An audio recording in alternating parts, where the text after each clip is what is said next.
quand l'Esprit de vérité sera venu, il vous conduira dans la vérité tout entière, car il ne parlera pas de lui-même, mais tout ce qu'il aura entendu, il le dira. Il vous annoncera les choses à venir.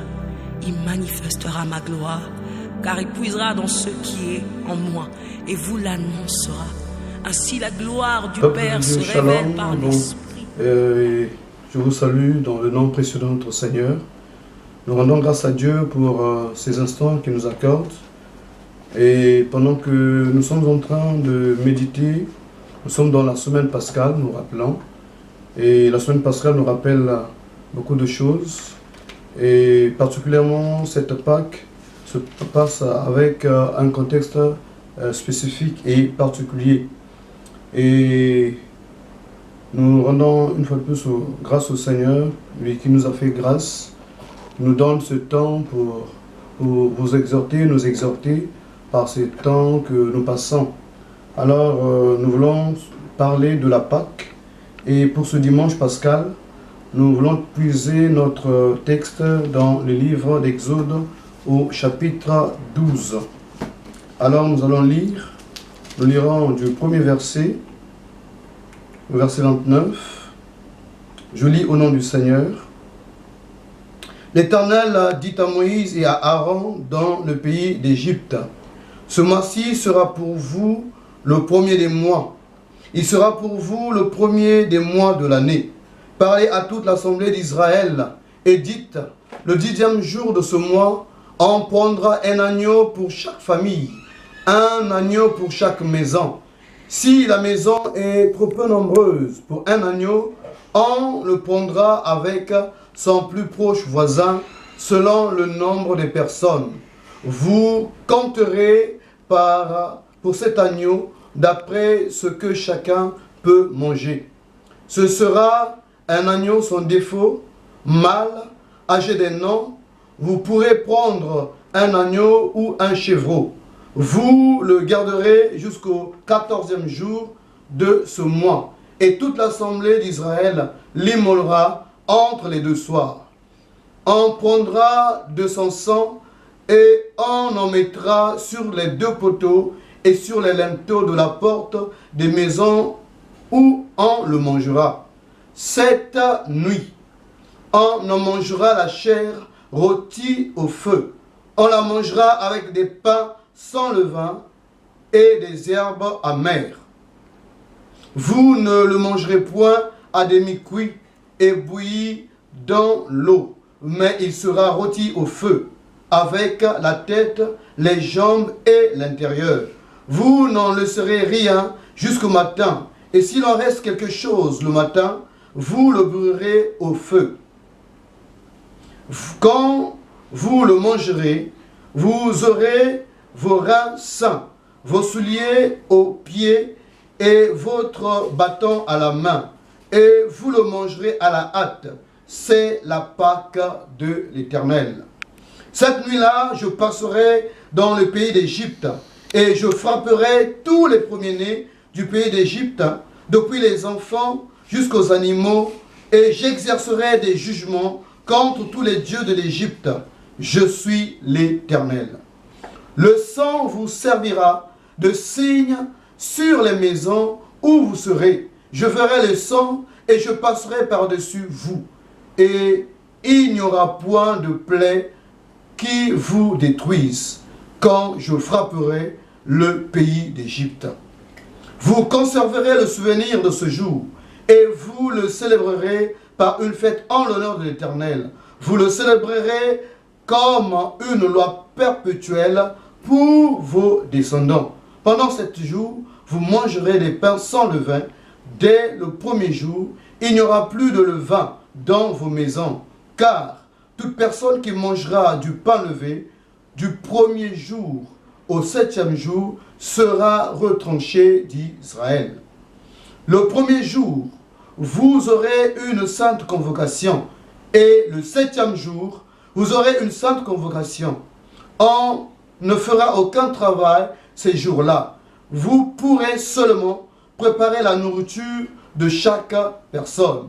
Vous observerez la fête des pains sans levain, car c'est en ce jour même que j'aurai fait sortir vos armées du pays d'Égypte.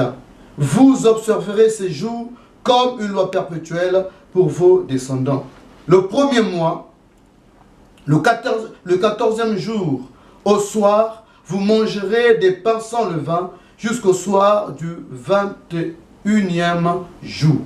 Pendant 7 jours, il ne se trouvera point de levain dans vos maisons, car toute personne qui mangera du pain levé sera retranchée de l'assemblée d'Israël, que ce soit un étranger ou un indigène. Vous ne mangerez point de pain levé dans toutes vos demeures, et vous mangerez des pains sans levain. Moïse appela tous les anciens d'Israël et il leur dit: allez prendre du bétail pour vos familles, immolez la Pâque. Vous prendrez ensuite un bouquet d'hysope, vous le tremperez dans le sang qui sera dans le bassin, et vous toucherez le linteau et les 2 poteaux de la porte avec le sang qui sera dans le bassin. Nul de vous ne sortira de sa maison jusqu'au matin, quand l'Éternel passera pour frapper l'Égypte, et verra le sang sur le linteau et sur les 2 portes. L'Éternel passera par-dessus la porte, et il ne permettra pas aux destructeurs d'entrer dans vos maisons pour frapper. Vous observerez cela comme une loi pour vous et pour vos enfants à perpétuité. Quand vous serez entrés dans le pays que l'Éternel vous donnera selon sa promesse, vous observerez cet usage sacré. Et lorsque vos enfants vous diront: que signifie pour vous cet usage?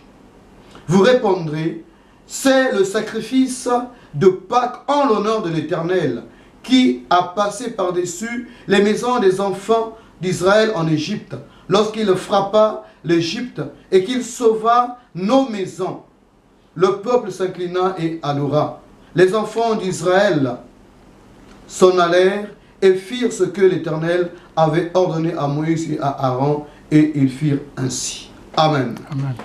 Donc, au travers de ce texte, nous sommes en train de voir que le contexte est pratiquement similaire, dans lequel le monde est plongé. Nous sommes confinés dans les maisons, et cela rejoint le texte. Les enfants d'Israël, pendant la célébration de la Pâque, Dieu leur avait donné des orientations qu'ils devaient observer, qu'ils devaient immoler un agneau, un animal mâle, âgé d'1 an, saint, pur, sans défaut, et que le peuple devait manger du pain sans levain. Et au travers de cette Pâque, ou au travers de ces circonstances que nous sommes en train de traverser, Dieu est en train de parler à son peuple pour revenir au pied du Seigneur, pour entrer, demeurer dans la maison de Dieu, et de façon que cette Pâque soit une commémoration quotidienne que chaque enfant de Dieu doit réaliser et faire en tout temps et en tout lieu. Et à titre de rappel pour les bien-aimés du ministère Némi, notamment ceux de l'Assemblée de Bakongo, dans la nuit du 31 décembre au 1er janvier 2020, le Seigneur nous avait donné une orientation précise en disant que voici, j'ouvre pour vous un chant nouveau, un chant de gloire, un chant où le Seigneur va vraiment visiter son peuple. Et le Seigneur a donné des prescriptions pour faire que chacun de nous puisse entrer dans ce chant.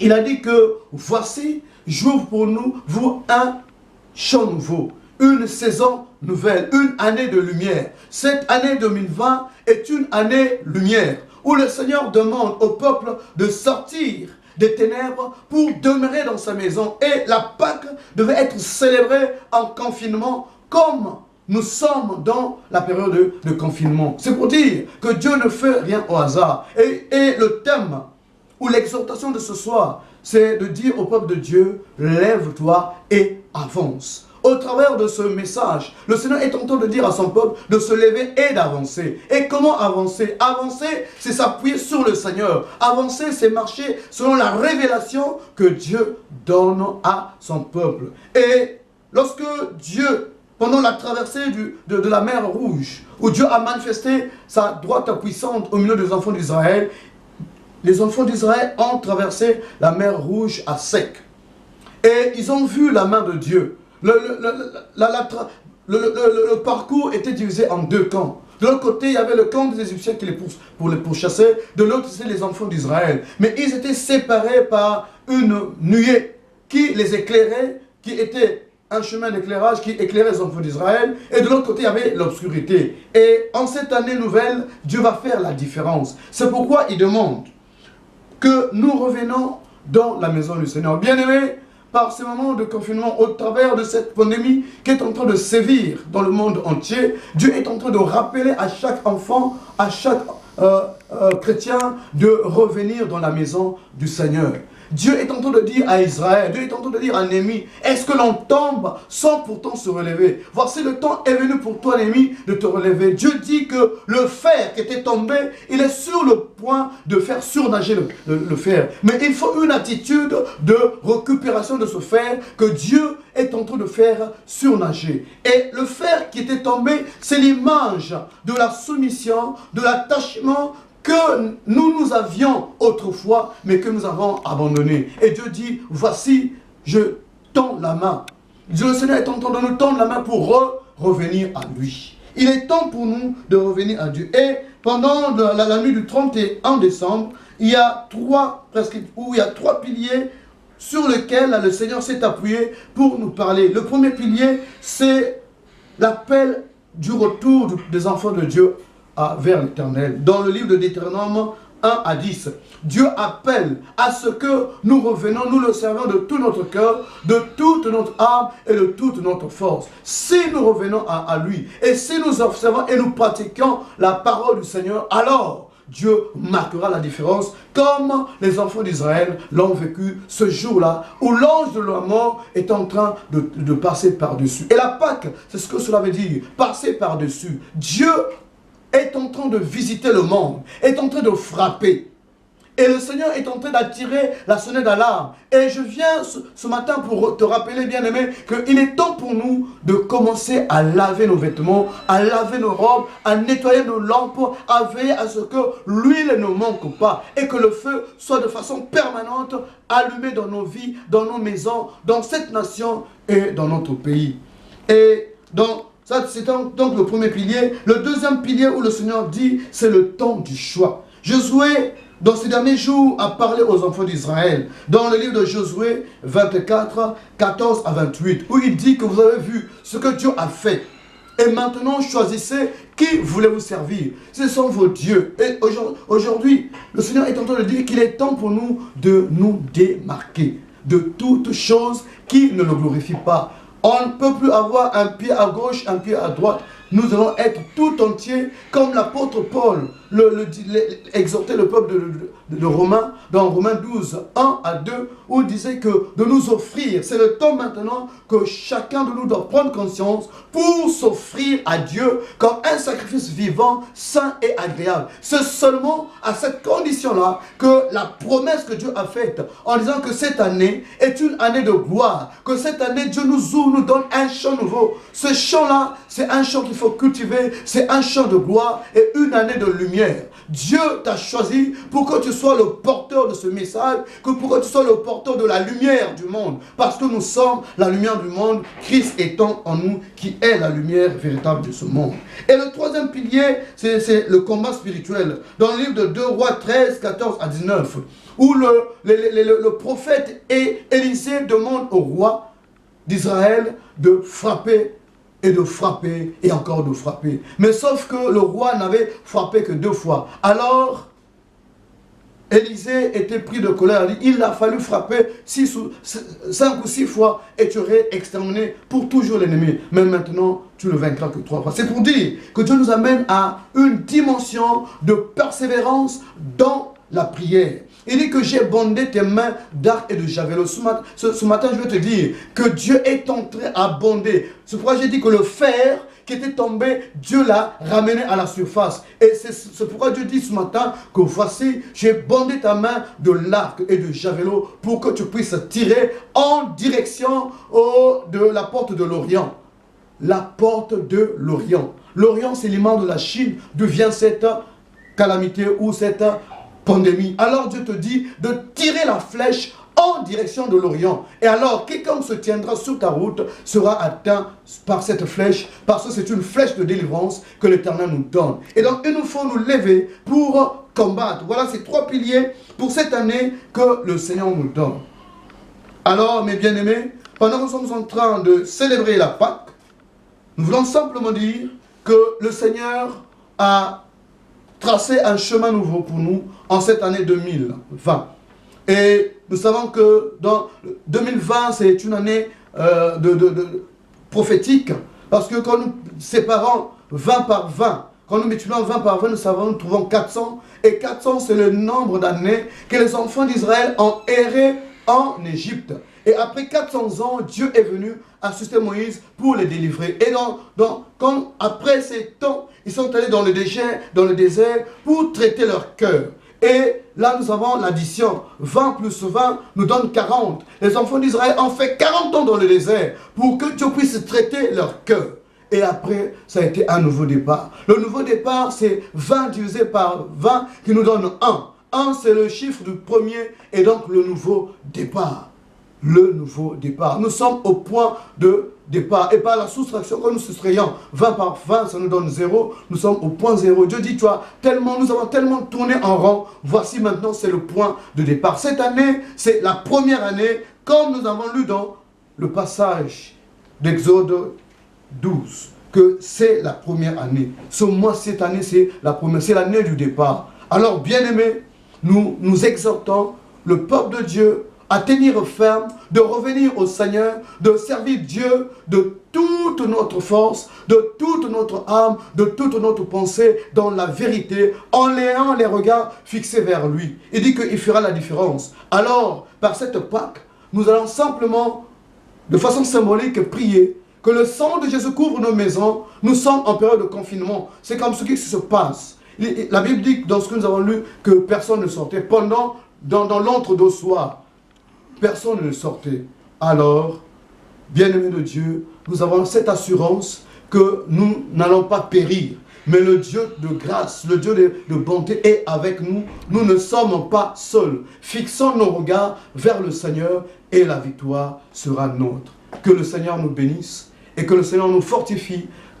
Demeurons dans la prière, demeurons sur la montagne, prions, intercédons dans nos maisons, dans nos familles et intensifions ces moments et Dieu va agir. Ce qu'il a promis, il va le réaliser. Il dit qu'il est en train de faire quelque chose. Par ces moments, Dieu est en train de faire le tri, comme Gédéon avec le peuple d'Israël.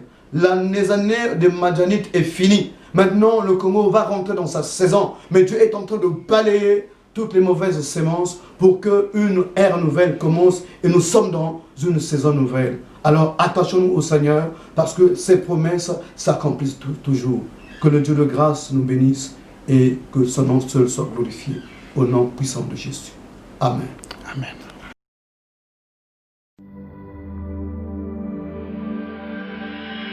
Et quand l'Esprit de vérité sera venu, il vous conduira dans la vérité tout entière, car il ne parlera pas de lui-même, mais tout ce qu'il aura entendu, il le dira. Il vous annoncera les choses à venir. Il manifestera ma gloire, car il puisera dans ce qui est en moi et vous l'annoncera.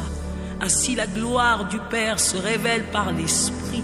La gloire et la puissance de Jésus se révèlent par son Esprit. Ainsi quelqu'un qui a cru le verra